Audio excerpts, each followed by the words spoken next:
righty. Are we So, okay.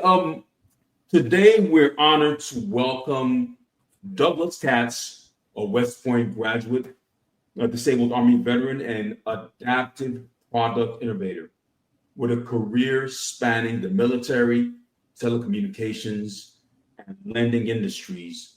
Doug has leveraged his problem-solving skills to develop the NULU knife, an adaptive kitchen tool. This is designed to empower people of all abilities to cook with safety and confidence. Drawing inspiration from his experiences as a disabled veteran and a caregiver, Doug leads a team of seasoned professionals, most of whom are veterans, on a mission to make kitchens accessible to everyone. Let's dive into his journey of resilience, innovation, creating tools that promote independence and dignity. And Doug, again, thanks for doing this podcast. It's really phenomenal being able to talk to you, and especially given your strong and very awesome business history. Thanks for having me. No, I appreciate you opening your show for me to tell my story. So let's dive into your background and early career. Can you share a bit about your time at West Point and how it shaped your approach to leadership and problem solving? It's very interesting because I'm seeing my experience now a little bit through my daughter, who is at the Coast Guard Academy, which is really similar. And I don't think I would be the person I would be today without the kid. In fact, I know I wouldn't.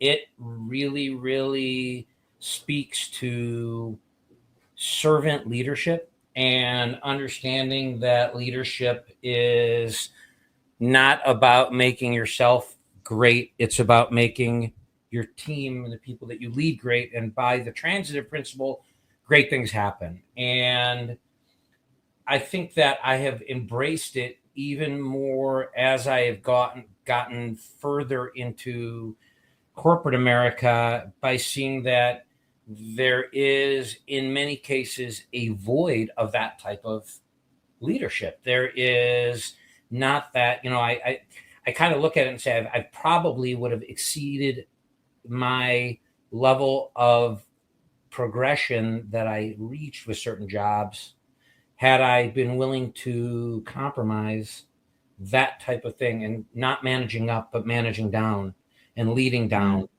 But that was important enough to me. And I think it goes down to that process. And, they tweak it now and again, but there's something really beautiful about in those 4 years, ripping you down to the lowest level of who you are. And I think that's when a lot of people, they don't jive with the process at that point, but I think I really took to it.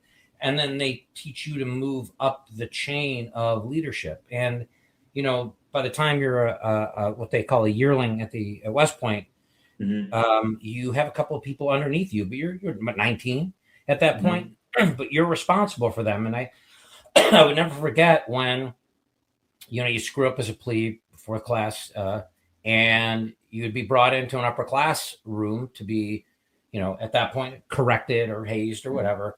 But most of the time when you did, your direct leadership was standing there next to you and they were taking the heat. Or when you would go out with your roommate to go to formation, pardon me, and they would get stopped for a uniform issue, you would get blamed for not checking them off. And that, as small as those things sound, it really teaches you how to be a good leader. And the problem solving really just gets down to every day. There's never enough time. There's never enough resources. There's never enough anything, because that's life. And you just have to learn what's important, how to quickly solve the problems. And I think West Point is unique in that they're all engineering schools, all the academies, but West Point specifically was the first engineering school in our country. And I think that approach, because everybody has to take engineering classes. And when you marry that development process with an engineering methodology, right? I got teased because I was a management major and I took systems engineering as my engineering requirement. And, it's kind of like engineering for non-engineers. Mhm. But it teaches you an engineering thought process. And I think that is the key to problem solving. And I think that's why it's so important that, the STEM stuff is continues to be a priority for our country because it's superly important. And that just carried on in the army, right? Like when I Mhm. moved from West Point to active duty, that's that world, right? That world of continuous problem solving and leadership. But I think they really, really just write the book. I'm going back to the academy on training leaders of character, and I owe a lot to that institution. And to this day, my friends there are some of my closest friends, and I look back at the leadership principles and lessons I learned there as really guiding principles, especially as I've jumped more into the entrepreneurial space. Oh, thanks. That's a pretty uh detailed and insightful description of how West Point maybe it transformed you because most of us really we're exposed to West Point through the movies and all that stuff. Yeah. So yeah, it's a really good insightful overview of that, and thank you for that.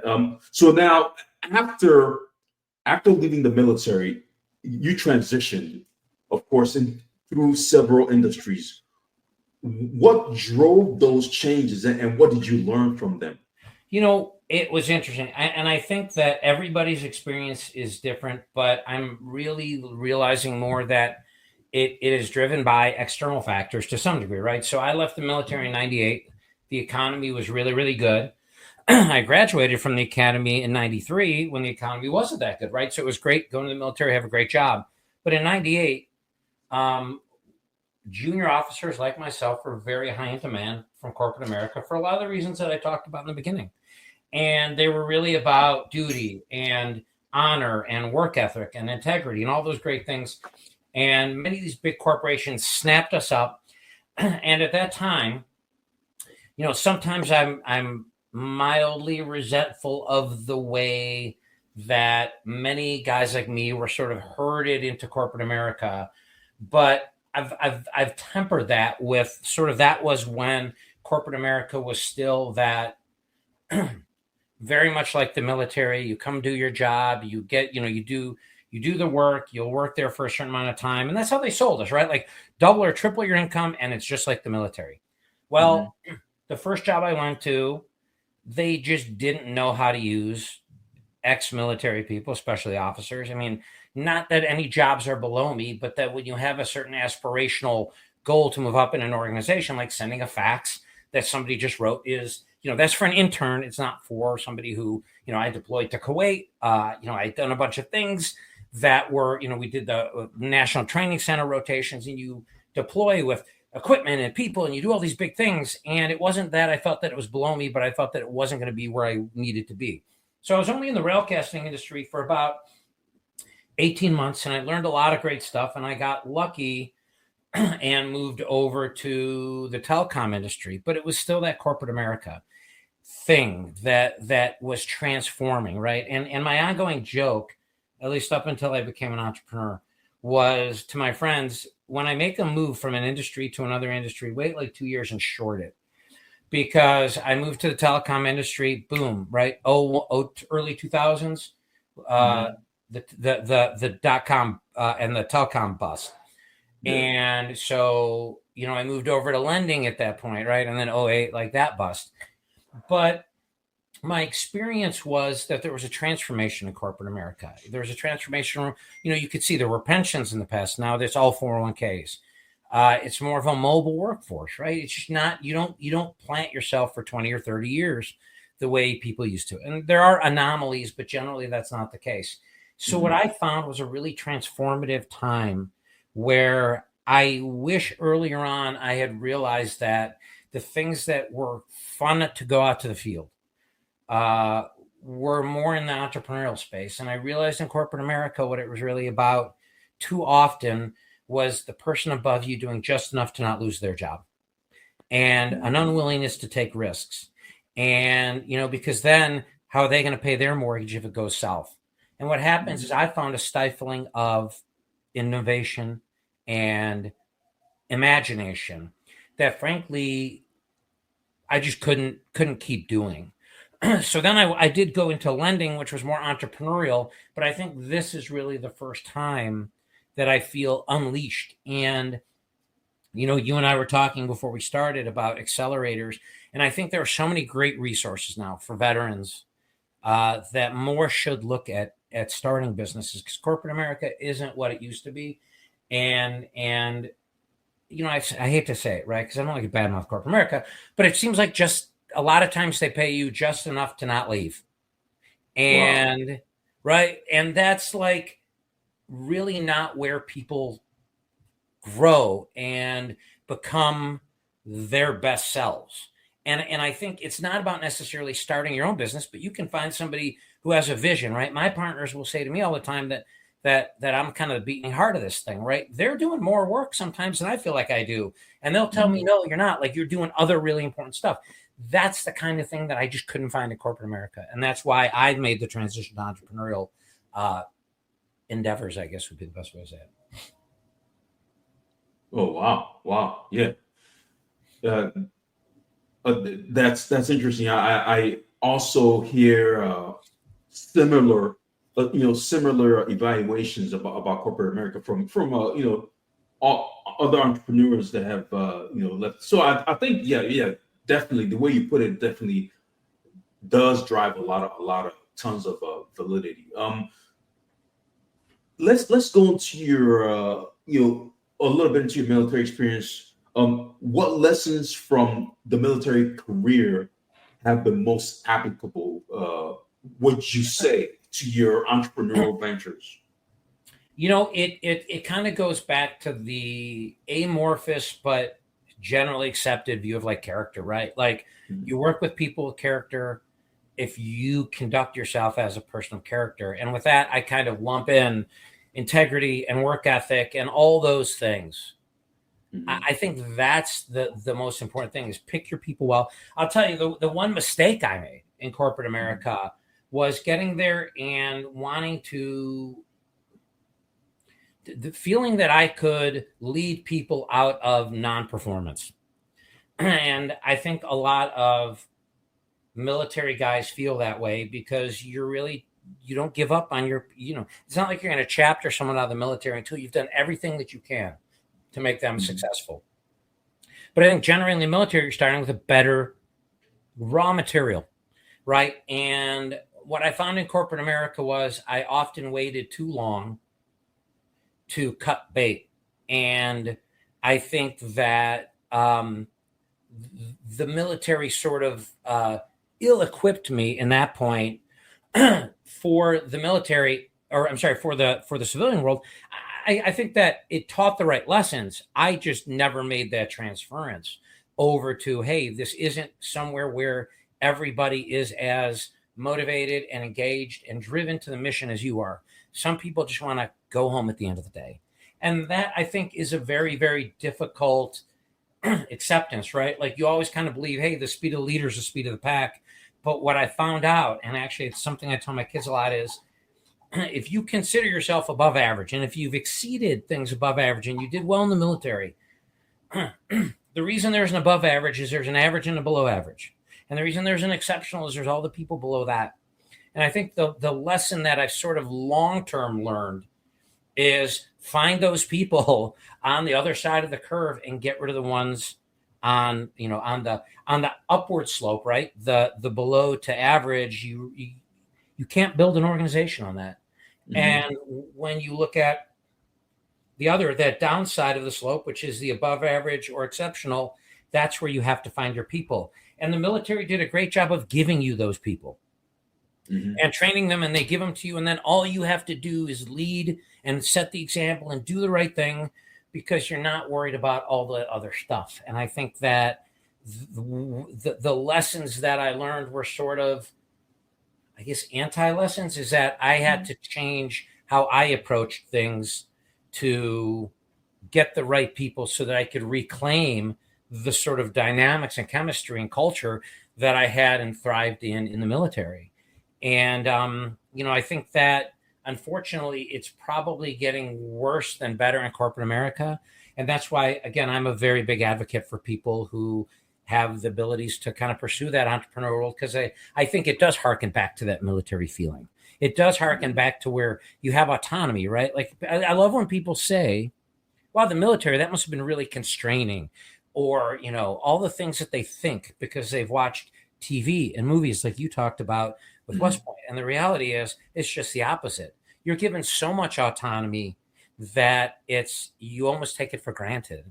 And that when you move to a place where everybody's sort of worried about the things that aren't important, then you lose that autonomy that was the beauty of what was out in the military.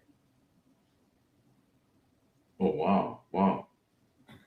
Yeah, that's great. Thanks for that insight. So let's go to the knife real quick. The journey to NULU. You created the NULU knife. As far as let's merge to the inspiration behind this. Can you walk us through Sure. the moment you decided to create the NULU knife? Well, it's interesting. Like, I think innovation, there's no decision to innovate, right? I think it's a certain,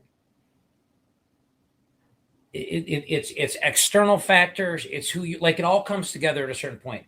And I had some other businesses that I tried to start. I tried to do it part-time. They just never worked out. And, I had mentioned, I think when we were in the green room, virtual green room, that there are a lot of good accelerators out there to teach people. And I wish I'd had those in the earlier things, because I could have turned innovation into something.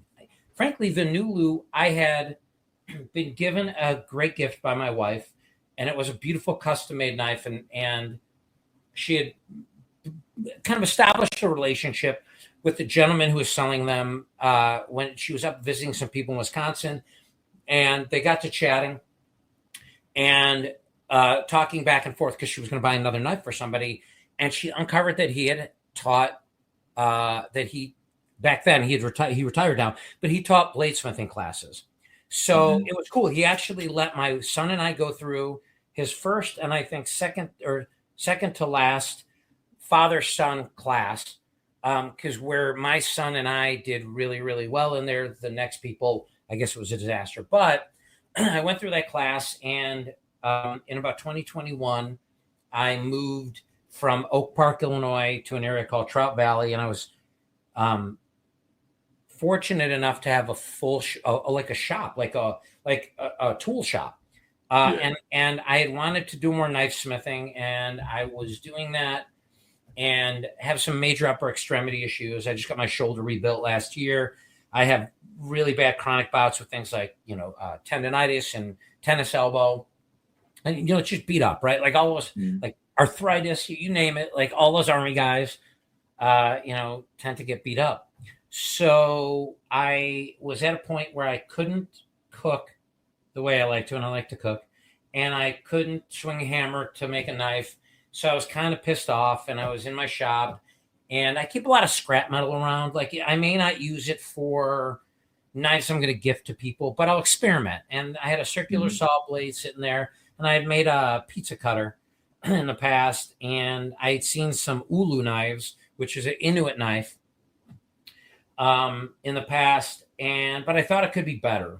So I was playing around with the circular shape, the circular geometry, and knowing what works, because I also do martial arts with force transfer, right? A lot of martial arts is about pure efficiency of force transfer, where you can get the best impact and outcome from a strike. So I said, wait a minute, there's something here.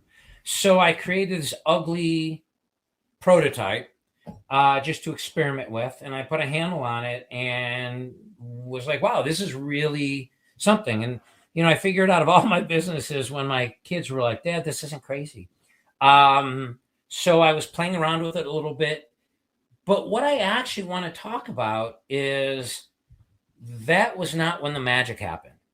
Mm-hmm. Because at that point, if I had gone down that road of saying, I'm going to do this myself, I would love to say I'm a good bladesmith. I'm a better innovator than I'm a bladesmith. I make some cool knives, I gift them to people, but I could never make a living making handcrafted knives. I'm just not that good at it. Mm-hmm. But I started building a team, and my ongoing joke, and people who listen to me when I'm on podcasts and things are probably tired of hearing it, but I feel I've like found this balance between like Forrest Gump and Oppenheimer, right? I feel like I sort of am letting things organically happen, but Yeah. I'm finding amazing people. And that is where the magic happens. So for me, the inspiration was when other people bought into the vision and bought into me. So the NULU is a fantastic, I think it's the, the best knife out there, but I Mm-hmm. wouldn't be where I'm at without building a team of amazing people who all are very, very, uh, they're all decades professionals. They're well Mm-hmm. respected and have records of success in what they do. And I have just gotten lucky in who I've met and shrewd in including them. And you know, that was, I think, more than when I built the prototype. As I picked people up along the way, I said, this out of all the ideas is the one when people stopped and said, I want to be part of this. And I Mm-hmm. think that's the other important side of innovation. Like there's other inventions I've come up with, but I've gotten better at realizing what I can commercialize and not. And I think Mm-hmm. the NULU moved from ideation to real potential commercialization. That's, I think, when inspiration met or aspiration, I guess, to really become something. Oh wow, wow. That's awesome, awesome. What were some of the biggest challenges you faced during the development of the knife, of the Nulu knife? And it's funny. I'm gonna kind of start that answer with, and you're a vet too, right? So Mm-hmm. you know that it's funny, like when you say what were the, I look at every day there's going to be new challenges. And Mm-hmm.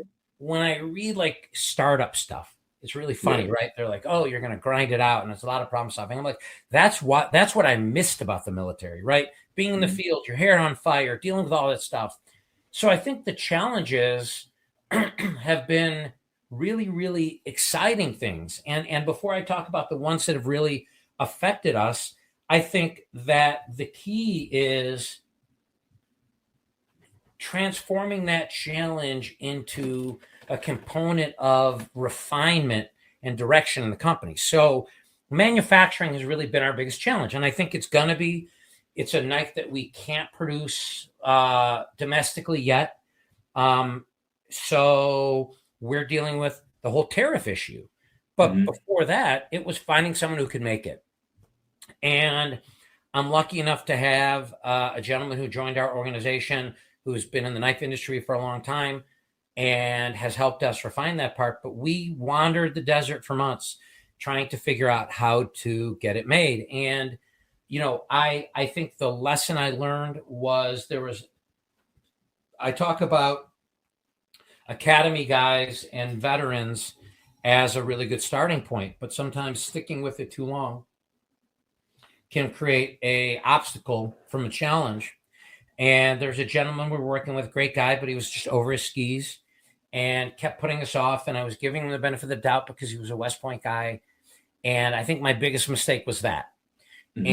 And what's interesting is I think where the pivot happened on that was all of a sudden I was turned around and I have a company of, I think at this point we're like 6 or 7 people, Mm-hmm. and everyone, and all accomplished like leaders.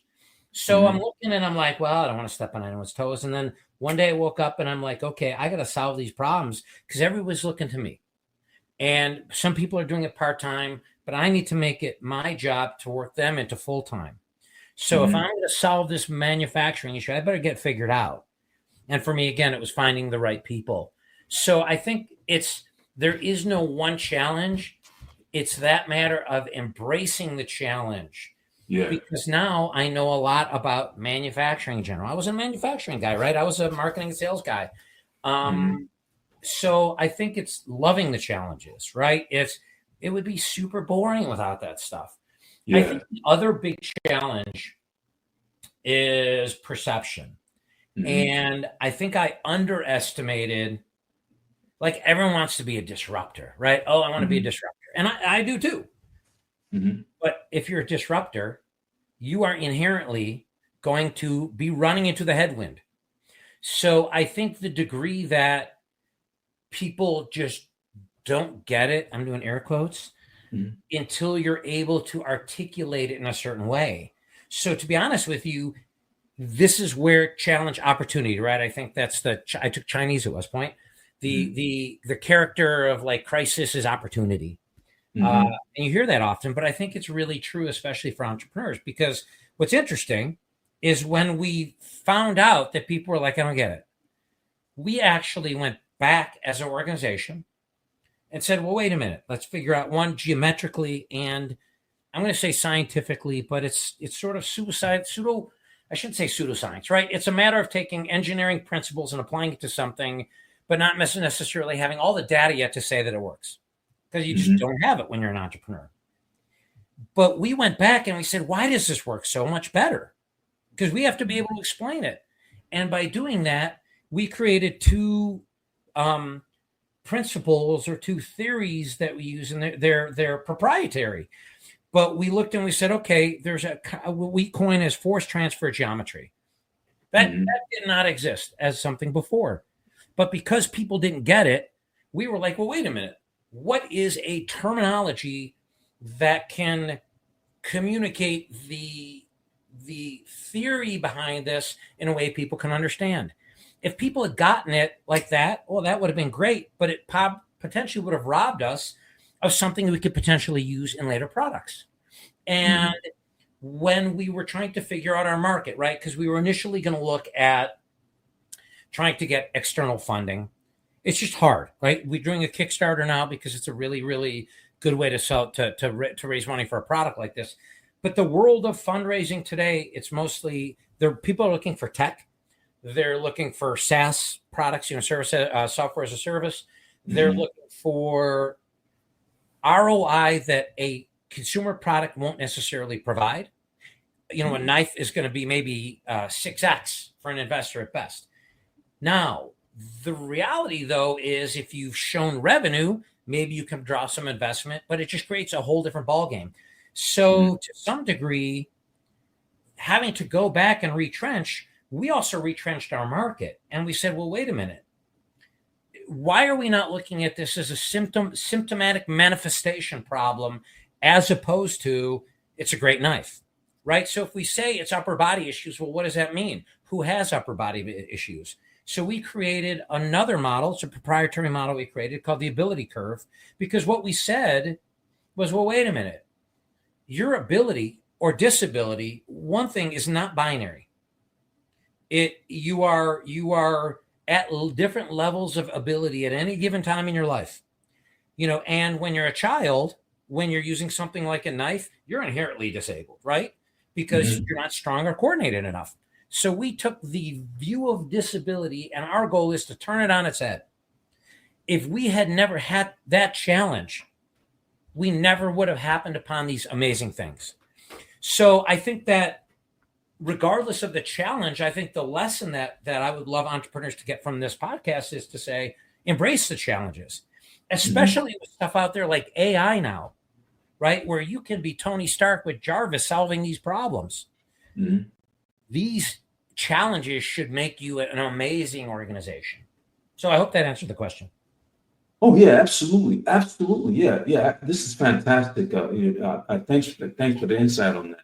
Okay, so now you had mentioned, I think on your profile, I think your profile had mentioned that you had a team of veterans. Your team was made up of quite a large number of veterans. Because of their unique experience, how did that configuration of your team contribute to the success of the project?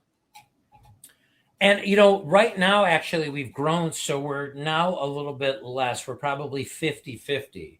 Mm-hmm. But I think that, I can absolutely characterize this in a story. So we were having a meeting, and we basically, I've got an attorney who's an 87 West Point grad, so he does Mm-hmm. our IP and our general counsel stuff, and I have a COO who's a West Point grad, and our fractional CFO is also. Our designer isn't, and our president is not, although he is a veteran of another service. He's not from the U.S. Mm-hmm. But we were having a meeting, and my big problem is I'm actually late life diagnosed ADD, which is no surprise to anyone who knows me. But I'm sort of all over the map, which is great from a strategy perspective. It's terrible in a staff meeting. And I was going in a certain direction, and my COO just lit me up, right? Like hazed me like I was a plebe at West Point. And I deserved it, right? Because I was kind of going off. It was just going in the wrong direction. And it wasn't mean, right? It was just like, and it was just perfect, right? And what it did was it reinforced that my military guys, and I should say my designer fits right in with it. So my guy who isn't the West Point guy gets it and buys into the culture, and I think actually has gained some energy and everything from it. But it's just the mission is important. And when my COO did that, I was like, I actually loved it because he was as passionate as I was about it. And that's why I love the military guys, right? There's no ego. I shouldn't say there's no, I mean, there's guys out there with ego, but generally when it comes to the mission, there's not ego. And that's when I also felt this pride that it wasn't my project anymore. The NULU was a twinkle in my eye, and I made that one prototype. But where we are today, never could I have gotten there without my team. And I gave all of them equity. I was super generous. That is contrary to what you hear a lot, but I'm also an older entrepreneur who found older entrepreneurs to be part of my organization. And I think that tempered that a bit. But surely I try and fish in the veteran pond early if I'm looking to fill a role. The same reason why the corporations that were looking for us in the late 90s hired us is the reason that I look at doing that. And I will say, if you've got a listenership of young veterans, I see this, and this is kind of a PSA. I see a lot of them on social media, trying to get employment and things like that. And I just think that sometimes it's going about it the wrong way. They have to immerse themselves in this world and find the people who are looking for people instead of just throwing things out there. Like, I'm not articulating it in the best way, but they tend to go out there sort of with a shotgun. Hey, I'm looking for employment, instead of saying, hey, you know what, here's what I exactly want to do. I'm going to find a veteran who's doing this, and I'm going to try and get with them on that journey. Because you don't have to be the guy who came up with it, I guess is my point. You can join somebody on that journey. And in fact, my big vision,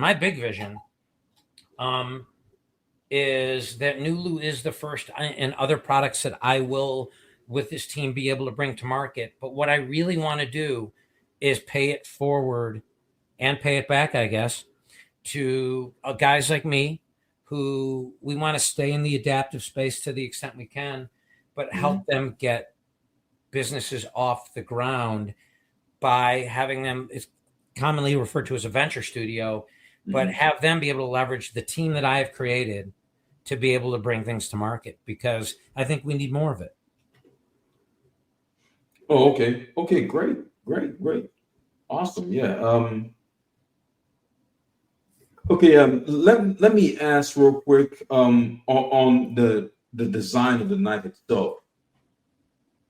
What features of the NULU knife? What feature of the product make it adaptive? And so it's a great question. So and it's hard without a visual, but if you've ever seen how a chef holds a knife, as an example, there's something called the pinch grip. Yeah. And basically they pinch it sort of toward where the handle ends and the bolster begins, and they more or less are aligning their hand with the blade. And there's a story I can tell you. I had a chef at my house. He was trying out the NULU, and I said, "Then what's a handle for?" And he said, "Balance." And it hit me, even though we were well down the road of work with this, it hit me at that point. Why should a person have to adapt to what they're using, especially with what probably is one of the oldest tools known to man? Yeah. And the way knives are created, right? You've got a tip, blade, handle, generally, right? There's some other knives, specialized knives, but tip, blade, handle. And it's great for stabbing. But last time I had to stab someone in the kitchen was never. So when we started thinking of circular, geometry, when we were creating this force transfer geometry methodology, but when I created the knife, it was a matter of, well, wait a minute. Where am I feeling the stress of this knife when I'm cutting, right? And it's the stress where you're having to, the cutting area and the control area are offset. When you align those, you create that force transfer geometry, which for people with upper extremity issues in and of itself is great. That would create sort of the NULU type of situation, right? And the NULU, again, was this Inuit knife. It was called the everything knife because the women used it. The guys would go hunting. They needed a pointy knife. Women would do everything with this knife. They could skin an animal. They could give a haircut. They could do everything because it was very, very efficient. But I was like, well, wait a minute. This could go further. And this is kind of actually where our intellectual property and our patent is going. As I said, the reason it works well is you've got where you grip it, which is more or less the center of a circle. And where the blade is would be the arc, and any way that you can sort of position the knife to adapt to you are radii along that arc, which provide great force transfer geometry. But then my partners and I were looking and we're saying, well, why does the NULU work even better? Well, and I would encourage all your listeners to go check out our Kickstarter or website. Our blade doesn't end at like a moon shape like the NULU. It actually has a third blade, right? We refer to the NULU as multi-blade, multi-grip, multi-use. And what it means is, from an adaptive perspective, not only is the cutting more efficient, it allows the user to grip it how they want. There's really 4 particular grips that we have for all the different cutting. And these are actually grips that we've identified. My daughter used it for the first time this weekend when she was home from the Coast Guard Academy, and she was using it a completely different way. And I loved it because that in its heart is where the adaptation is. What works for you? And our unofficial motto is, how do you NULU? Or the NULU is the knife that adapts to you, because 2 people can use it differently, and that's totally okay. It really should be an extension of your body. Now, there are a couple of cutting tasks that the NULU doesn't work well for. And those would be ones where you need extension, a bread knife, right? Because if you're cutting bread, your knuckles are going to hit the bread. You need that extension. Certain, like a fillet knife, if you're filleting a fish, again, the length of the thing.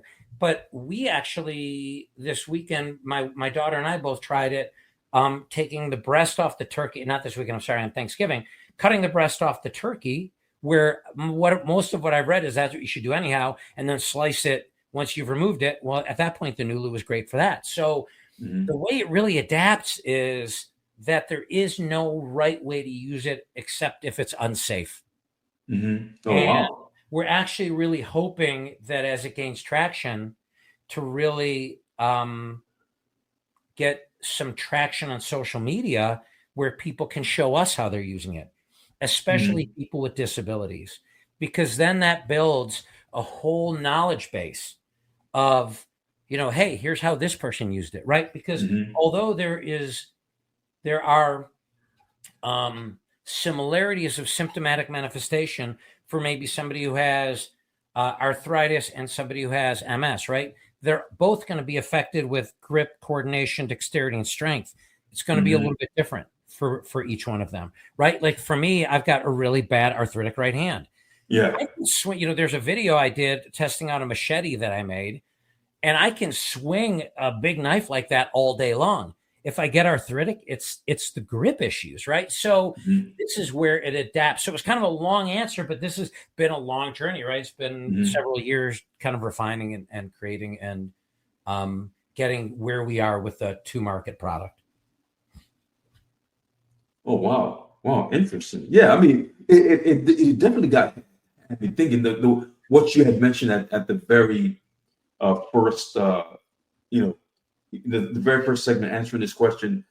Like, yeah, yeah. When you think of a knife that you use in the kitchen, the tip is not. Yeah, I've never thought of it that way. The tip is literally not is of no use to you because you're not. I mean, when you're cutting, I was just now cutting carrot. When you're cutting carrot, there's no need. You're not going to stab the carrot. You're not, yeah, oh yeah, yeah, yeah. Yeah, Well, and it's very it's yeah, kind of, someone said to me, when I'm cooking, I like to look like a chef, and I was yeah, like, okay, but I really don't know that that accomplishes anything. yeah. And I think in the big picture, this adaptation and adaptation hopefully democratizes cooking, right? Like Mhm, there's so much written these days about lifespan increasing, but quality of life not. mhm, And some of that gets down to diet and processed, eating processed foods or being able to care for yourself or being able to have purpose or independence and all of that. And mhm, I think the more that the food we eat can become way more democratized, mhm, and that there isn't, and no disrespect to chefs, right? That their chefs are an amazing, being a chef is an amazing um, job, and they do amazing things, right? The joy that people feel around a meal. mhm, But I would love people of any level of expertise to be able to experience that.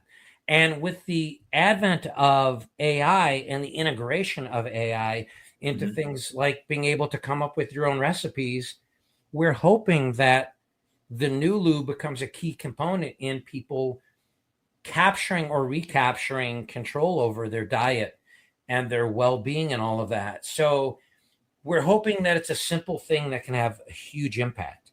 And it really, it's funny when you think about that aha moment. Yeah, why does it have a tip? Except for then I can jump out of the way when I drop it on the floor because it's probably going to stick into the wood floor, right? Like all it is mhm, dangerous. So mhm. I'm glad that you had that aha moment. It makes me feel good when people get that. Wow, wow.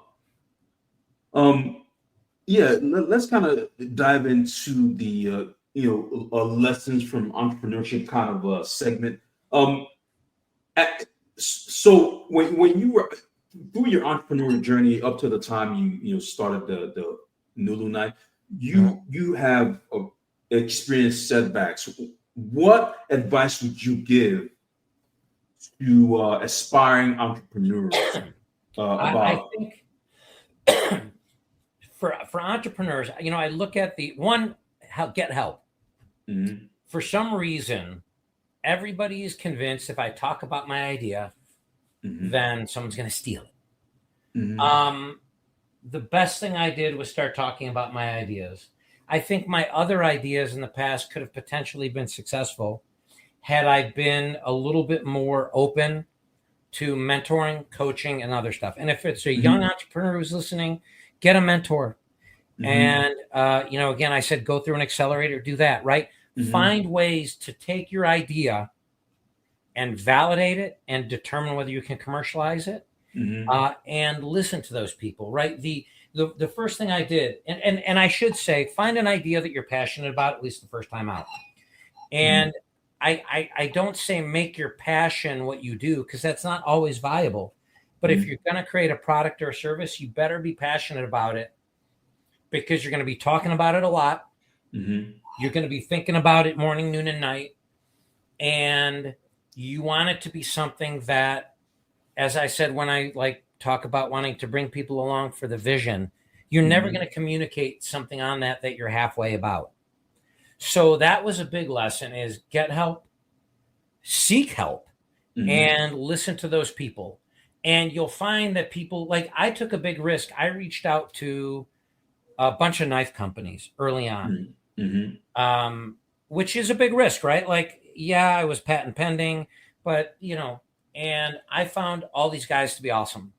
There were some guys at a company called Tor Knives. I think they're out of Oregon, bunch of veterans over there. Their COO spent like an hour and a half on the phone with me, like just saying, hey, here's the deal. The reason you're running into manufacturing problems are this.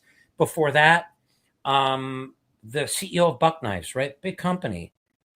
Super cool guy. Spent a bunch of time talking to me. I never felt like these guys were going to steal an idea. In fact, they were almost rooting for me as an underdog because most of them said, it's not in our wheelhouse. It's not what we do. Like, we don't make a knife like that. So I want to help you.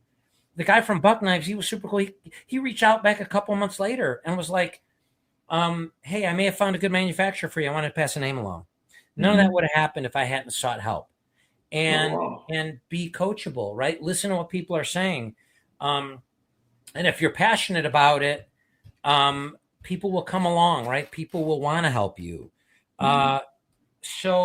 But also be honest with yourself to the degree of commercialization. I think that the one thing I did see going through the accelerator that I went through is I think there were ideas that people were really passionate about that just couldn't be monetized. And that's fine if it's going to be a passion project or a side hustle. But I think there is an aspect of keep your book of ideas and keep them on side. And we actually created a model for us where, and this was early on, this was my first partner, and we said, we're going to be coming up with all kind of inventions, but let's come up with an idea. And I actually stole this. I had seen an interview with Penn and Teller, and I think it was Penn Jillette was saying, we would never take a trick to the stage unless we were both 100%. And he goes, we probably missed out on some, but what we brought to the stage was always good. And I said, and he talked about one that he like tried to sell his partner on. So we kind of created the same type of thing, but on a bigger scale where we say, hey, you know what? If we can't come to a certain score of a certain number when we're bringing it to our partners, it's not ready yet. But keep those ideas because timing. Remember, I was talking about timing, market, all of that. Sometime it might end up a good idea. When I left the telecom industry, the reason there was a crash was because there was too much bandwidth. You don't hear that anymore today. Like I was on dense wave division multiplexing technology and we had dark fiber rings because there was nothing to put on them. That was before streaming, right? So come up with the ideas and then let other people help you go from ideation to commercialization. And again, I can't say enough for the vets out there. There's Warrior Rising. There is Founders Institute has a couple of military focused. Institute for Veterans and Military Families, all are free resources for veterans and those spouses and veteran spouses to be able to create businesses and be successful. And the veterans tend to want to do things on their own, right? Like they tend to be, really iconoclast and independent. And, I found my success in help and having people, be generous. And I guess it's weird. It's weird to say, allowing people to be generous. Like I reached out to, if there's any Forge and Fire fans out there, there's a guy who was one of the judges early on named Jason Knight. He was really seemed like a great guy on the show. I watched a lot of his YouTube things, and he was another guy I reached out to. Super generous. All these people wanted nothing in return, but were critical for me to be able to have gotten where I am. So I think that's the biggest part. Like find your resources and use them, and consider people one of the biggest resources. Oh, awesome. So, so people definitely have to play a key role in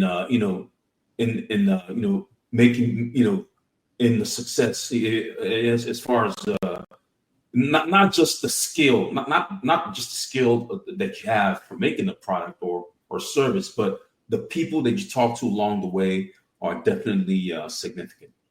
Oh my God. It's it's funny. I used LinkedIn for decades, and then I've just actually started using LinkedIn because it's a very good way to find the people who can help you. Yeah. And it's interesting, right? Like when I say like reach out to people for help, I think there is an art in figuring out how to do it. And I had some classmates from the academy that did real well and were very, very helpful in saying, be very specific in the help you need, be very cognizant of people's time. But if you train yourself on knowing how to ask for help, and in turn being generous when people need yours, Yeah. you will find success. It may not be in the product you think you are going. Yeah. You may be pivoting away from a particular product in a certain direction. Yeah. But people will help you figure that out. Uh-huh. So I think that's a really kind of important part of it should be an important part of anyone's story. Wow. Wow. Yeah. That is definitely profound. So how do you stay motivated and inspired in your mission to design this particular tool and to design other tools that might change people's lives? Well, I think you hit it right there, right? That's why I say have the passion about what you're creating, although it doesn't have to be one of your passions, right? Like when and my team and I really refined that it was really about a bigger vision. That's how you keep the passion, right? When you go to an event and there's somebody who's like, holy crap, like, can I buy one of these today? Because of my father has Parkinson's, or I've got an I've got a senior family member that I'm a caretaker for. When you see the people that it could help, in our case, that's where the passion comes from. Now, and again, I'll be honest, right? It would be great to make money too, right? Like you want to do that, but it really, I think, is something that, and this is kind of funny to say it this way, that people are going to be like, oh my God, he's talking about it again. And you can't be afraid to be talking about it all the time. I had a guy, like, it's weird. I had this guy kind of appeared like a guardian angel. And it was another academy guy, but he was like, I love what you're doing. And I just want to chat and see if you need any help. I was like, wow, this is awesome. And he had launched 2 food products. And he was like, Doug, you have to be in the mind to annoy people. You have to be that passionate. And that was a very interesting directional pivot in my mind. Yeah. Because I had been sort of doing that, but now I sort of understood from someone who had more success than me so far in doing that, right? And I think if you're a founder and you're not that passionate, people question. Like, as I've started doing more pitches, and again, realizing that my product probably isn't meant for angel investors and things like that, I realized, though, that the people who follow you, the people who will buy your product, the people who may invest in you, want you that driven. They want to know that you're working sometimes a 16 or 20-hour day because you just friggin' love it. And you will not do that without the passion. I'll be honest, I worked long hours in corporate America, hated every minute of it. Before, when you and I were communicating today, trying to get the times down and everything, I was working, but I was enjoying it, right? I was working on a new strategy for our commercial side, right? Because we've got the direct to consumer, we have the commercial side. It was super fun. Like, I'm like, okay, how am I going to well, unless you're passionate about what you're doing and the impact you can have and all that, you're never going to get there and be that way. And I think that that's the one thing. There may be other businesses later on that you can play a part in. If you're the driving force, if you're the entrepreneur, if you're one of the founders, I think you got to be that passionate about it. Tempered, of course, with advice, right? If someone tells you this might be a good pivot, consider the pivot, right? And I guess the last piece of it on that would be also letting go of the ego attachment to having been the creator. My design partner and he was my first partner in this, and we go way back. And he said to me once, he goes, "How do you feel now about like this many people? Like, is it not yours anymore?" And Mm-hmm. my answer to him was, "It ceased to be mine when these people dropped everything and came on board. It wasn't Mm-hmm. mine anymore. It's ours." And I think as a founder, you need that. And sometimes with the passion, it's hard to give that up, but it's also having that passion of, and the best way I can describe it, and this is why I think that there's a wisdom in being an older entrepreneur. It's like having kids. Mm-hmm. And there's a point where you become the shepherd as opposed to the director. Mm-hmm. And I think there's a point in a business, if you want it to be successful, that you still need to be the driving force. But if you can't bring people along that way with the passion, the ideas, and all that, then there's something wrong, right? Like it should never be positional. It should never be, Mm-hmm. I invented this and screw you. It should be, okay, well, wait a minute. Let me understand your side of it. Now, there will be times I think you'll make decisions that might be counter to what other people want. Mm-hmm. But this kind of, I'm going to go full circle. What did I learn in the military? Capital, leadership capital. If you do enough right things, people don't question when you're doing things that they will question the reasoning behind because they trust you. And Oh, I okay. think Yeah. that has part of it is you have to earn that, and passion is part of that, right? Like, Yeah. when you'd go to the field in the military and set that example and be passionate about winning the battle or doing whatever your task was, that's contagious and infectious. And Mm-hmm. that's where that passion comes in. And I think if there's ever a time where you have to question your passion, you have to question the endeavor. You can Mm-hmm. question whether it's going to be successful. And if you're not questioning whether it's going to be successful, there's probably something wrong too. But you should never question your passion about that project. And Mm-hmm. notwithstanding having a point where you say, okay, it's not a viable business anymore. Mm-hmm. But the passion should never wane. I still have an idea that I know would have been a great idea if I executed it well. And I'm still passionate about the idea, but I've just moved past it for now. But I'm still passionate about what the idea was bringing from a value and a use case to people.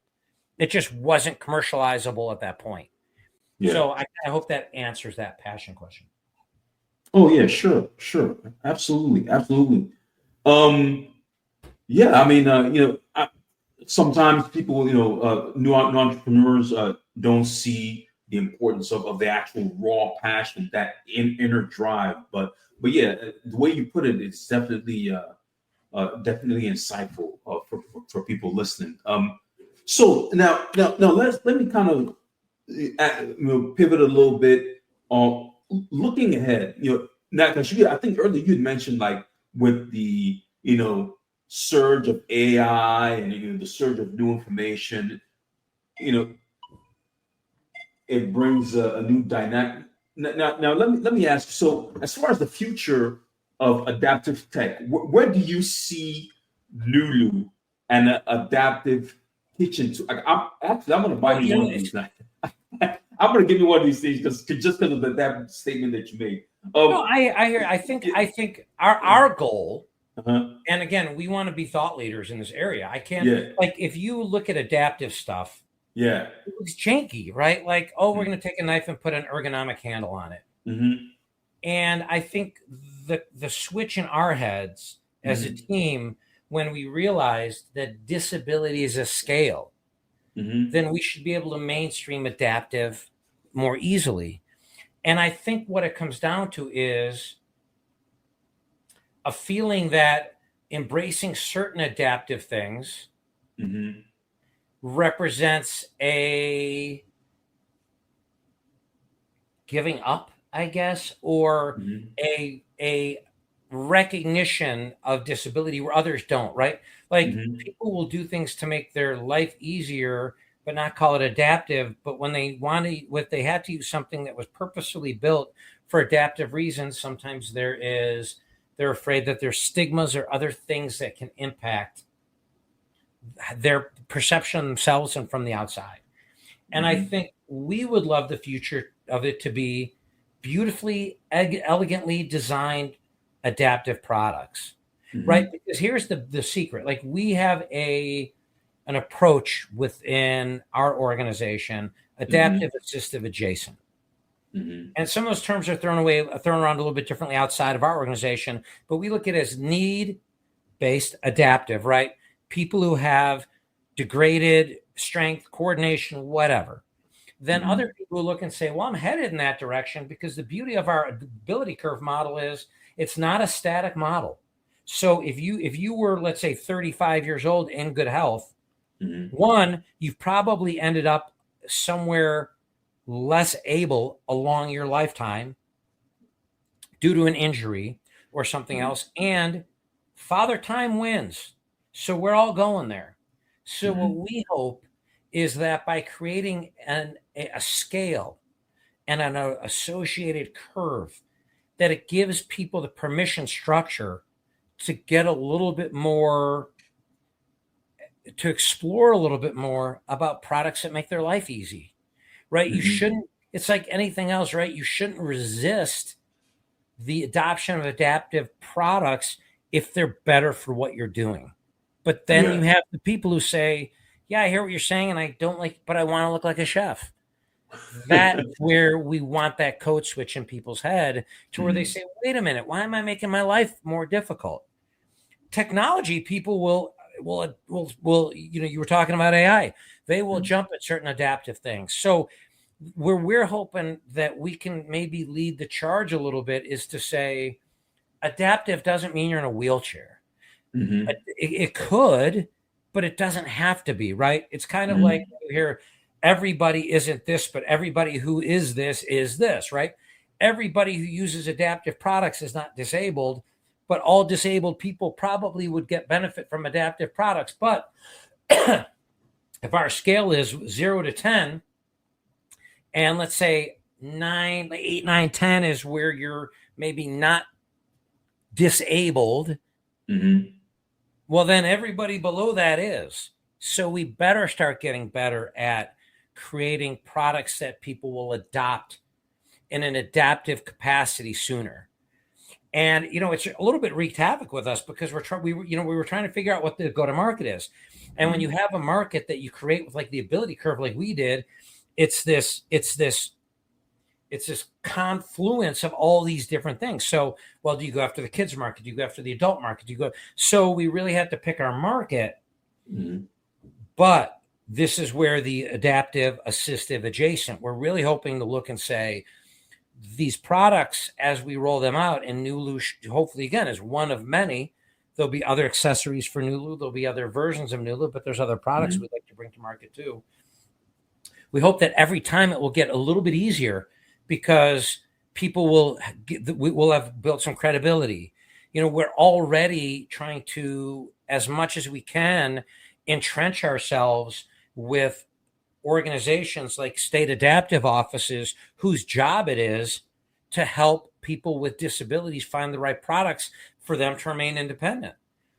Mm-hmm. Part of our vision with this venture studio is to say, well, when we have those relationships, if we or anybody who we are more or less working with has an adaptive product, well, great, we run it through our process, make it more beautifully and elegantly designed, and then take it to the people who know that world to get their Mm-hmm. seal of approval, to then get it to market the way we are with NULU, to be able to then get it out to, I mean, oddly enough, there's like an ergonomic certification out there.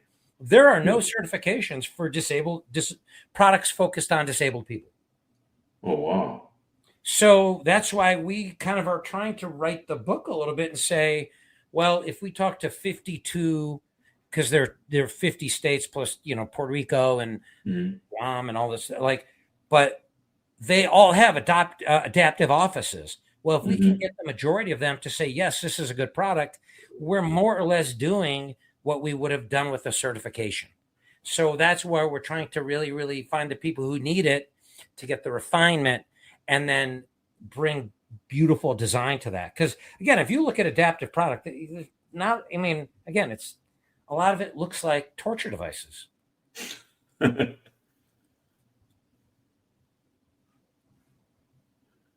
Yeah. Yeah. So yeah. Hello. Yeah, I'm here. I'm here. Okay. Yeah. No. I do agree. There should definitely be more industry level effort to provide certifications. I think.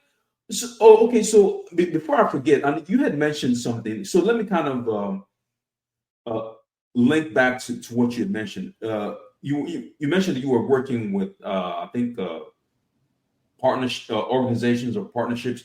Okay, which can you kind of shed a little bit more light on that? What are the partnerships or organizations?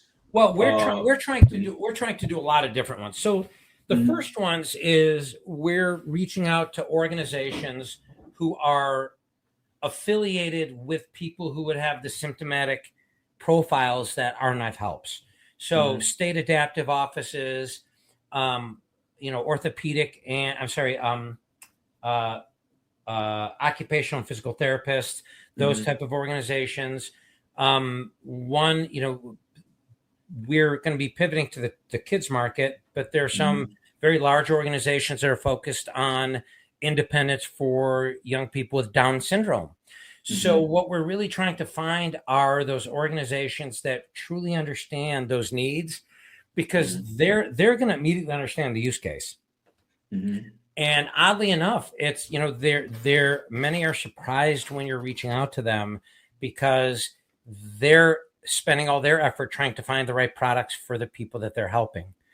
mhm, I mean, we are looking at strategic partnerships in the commercial space too, but really for proving out what we're doing, it's the organizations that are focused on the same mission that we are, but from a service perspective. Oh, okay. And again, you asked about AI. This is where I would encourage entrepreneurs to get smart in using something like AI, because as you're bouncing ideas around and saying, okay, what are these like, it can help you come up with a really good short list that you Mhm, can then use to engage directly, right? Like, research is a lot of what all this is, and the ability to adapt your process to constructively use AI. It shouldn't do your job for you, but that kind of research, that's where it can really help you. mhm. And I've been a big proponent of using it to try and again refine our outreach. Oh, okay. Awesome. Awesome. Um, okay, so let's go to some closing reflections real quick. And what you have, uh, it's been a lot of insight. On the vantage point to approach to look at adaptability and and even the knife itself. So let's kind of merge into closing reflections. If you could leave listeners with one piece of advice or a call to action, what would it be? I think because your podcast is veteran and entrepreneur focused. Mhm, What I would tell people is, um, if you got a passion about something, mhm, go after it, but do it in the right way. mhm, Um, I should have been doing what I'm doing now 20 years ago. mhm, Didn't work out that way. I hope that listeners will do what I did and start listening to other people and say, mhm, well, wait a minute. Yes, I'll have to work a little harder in the short term. I may have to, have a job and work on a business plan at the same time and all that. mhm, But don't put it off. Um, the one advantage, and you had mentioned, because I put in my bio that I'd been a caretaker. mhm, Um, it was a gift to be able to live with somebody at the end of their lives, mhm, not only because it validated our product, but because you have an ability to look at how it all ends for everybody. And we're all going to get there. And time doesn't expand, it contracts. And that mhm, people should go after it, right? Because you could work a whole career in corporate America. And again, I'm not bad. It just wasn't my thing. mhm, But the way the world is today, the value proposition of a safer career in corporate America is not there anymore. You're expendable every day. And I used to tell my people who work for me, I'm interviewing for my job with you every day, because that's just how I look at it. But based on that, and I have the advantage of having been a high net worth mortgage lender for a while, but the people who really, really do find financial security and purpose and everything that would generally define a happy life, I think comes from what I'm seeing, right? Like, and who knows, I may not be successful in this one. I think this is the product that will make me successful. And, again, it depends, I guess, on what somebody's view of financial independence and all that is. But fundamentally, I think go after it, go find it. That's one of the things that this country offers you that you may not have in other countries. And frankly, for the veterans out there, the amount of resources to help you be successful. I have an ongoing joke with my team, because my attorney partner one day said, he goes, Doug, I love your positivity. I love how optimistic you are, but like 90% of businesses fail. And I said, but I'm starting to understand why. And I'm not saying we're going to be 90% going to be successful, but I look at the mistakes I've made, and I look at the other mistakes, and I'm like, boy, if ever you could stack the odds in your favor, then we're there. And I think it's understanding, like your listeners understanding, don't listen to that 90% number. Find ways to minimize it and go chase your passion. I'm hoping I never have to retire. I'm hoping I can do this, especially in a role helping other people do this if I am successful, until they put me in the ground. Actually, until they turn me into ash, because I don't want to take up space. But everybody can do it.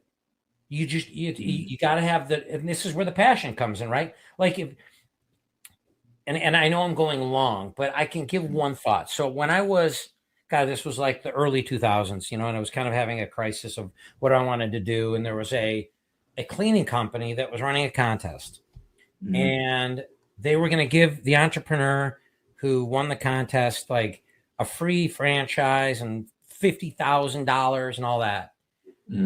And I got a call from them, and they're like, hey, we're not announcing the winner yet, but you won it. But don't make us look like idiots. Are you going to take it? And I said no. And I look back, and I'm like, okay, I wasn't ready at that point. And I should have said yes, right? Because at that point, if I fail, whatever, someone was going to give me like $100,000. But I was like, I wanted to be in that warm womb of corporate America, where I felt like, I get a paycheck. It's consistent. I'm safe. And then, the dot-com bust, the telecom bust, the housing bust. And I realized that none of that is any safer, right? It might feel safer. It might feel as much of solid land as the Titanic did until it went under the waves, but it's not. And that's why I think if people can look and say, wow, you know what, there's a way to do this, but it's finding the resources to help you figure out how to do it, so that you're not making a rash decision. You're making a decision based on good validation and input from friends, colleagues, mentors, families, and organizations like accelerators or other organizations that could help you out, that want you to be successful. And when that veil is lifted, I think a lot of people will look and say, why am I working for somebody? Because as I was saying with the money question, and going full circle to one of my other answers, corporate America's job is to pay you as little as possible and keep you, right? So what do? Benefits, they try and keep you with benefits, but veterans have, potentially even medical benefits. If you don't have another means, I believe there's a way you can get VA medicine without being at a certain disability level. Don't quote me on that, but these are the kind of things that when you start to do the research, you look and say, well, wait a minute, this isn't going to be as hard as I thought it was. I think there are even loans out there. Like, we're not doing an SBA loan for my business, but there are particular veteran focused ones that are more positively directed, right? There are veterans out there who could get service disabled veteran status. let's say they're really passionate about being a landscaper. Mm-hmm. Well, you can create a path to revenue by doing some research and figuring out how to turn that into low or no bid contracts. Like, there are so many resources, and that would be my advice: is find them and make yourself successful. Okay. Absolutely. Absolutely. And and then it's definitely a profound way to get our listeners fired up, and thanks for taking the time. Oh, absolutely. For sharing your incredible journey, man. And I want to. It's funny because of that one statement that you made. I got to actually. I never even thought of kitchen knives that way, but yeah, I do really thank you so much, man. It's been a privilege because I know this is a new The thanks is all podcast. mine, man. It really, and this is where I've sort of created a side passion of helping, especially veterans. I'm a VP of an organization where we do honor flight and a lot of remembrance stuff, and I've really reconnected with the veteran community. And if this helps a couple listeners, and they can always, I'm easy to find online. If anyone has any questions, or I can answer any questions, or point someone in the right direction, anybody can reach out to me, right? Like, that's the treatment I got, and that's what I want to pass on. And I just hope that it could change somebody's life or their direction in a way where they don't look back and say, wow, I could have done it and I didn't. Because that's the worst regret you can have. Oh, okay, absolutely. And speaking of reaching out, what are your social media handles and websites? That's all that. So this is a funny one, and this is, of course, there's no short answers with me. You'll learn. NULUknives.com is our main website.